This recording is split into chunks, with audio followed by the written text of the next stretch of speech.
2026లో jobs కోసం ఎవరైతే ప్రయత్నిస్తూ ఉంటారో ఫస్ట్ వాళ్ళు ప్రిపేర్ అవ్వాల్సిన సిలబస్ ఏంటి అంటారు? 2026లో ఫ్రెషర్గా కెరీర్ని సెట్ చేసుకోవాలి అనుకున్నప్పుడు కనుక అందరూ ఏం చూస్తారు అంటే ఏ టెక్నాలజీ నేర్చుకుందాం, ఇప్పుడు బజ్ ఏది ఉంది, దేనికి హై ప్యాకేజెస్ వస్తున్నాయి, ఇట్లాగా థింక్ చేస్తూ చూస్తూ ఉంటారు. నేనేం సజెస్ట్ చేస్తా అంటే ఫస్ట్ టెక్నాలజీ కన్నా కూడా లాజికల్ థింకింగ్ ఇంప్రూవ్ చేసుకోవాలి అంటాను. అంటే అర్థమెటిక్ రీజనింగ్, మ్యాథమెటికల్ స్కిల్స్ గనక బాగా సాల్వ్ చేయగలిగితే, ఎందుకంటే మ్యాక్సిమం కంపెనీస్ ఫస్ట్ రౌండ్ అదే ఉంటుంది. ఓకే, దాన్ని కోడ్లోకి చేంజ్ చేయగలి.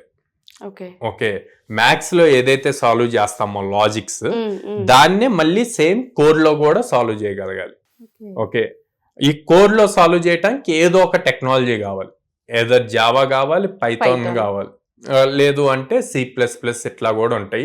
వాటికి నెక్స్ట్ లెవెల్ ఇంక ఉండదు కాబట్టి జావా పైథాన్ తీసుకుంటే గనక మనం వాటికి మళ్ళీ ఫ్రేమ్ వర్క్స్ నేర్చుకోవచ్చు అనమాట.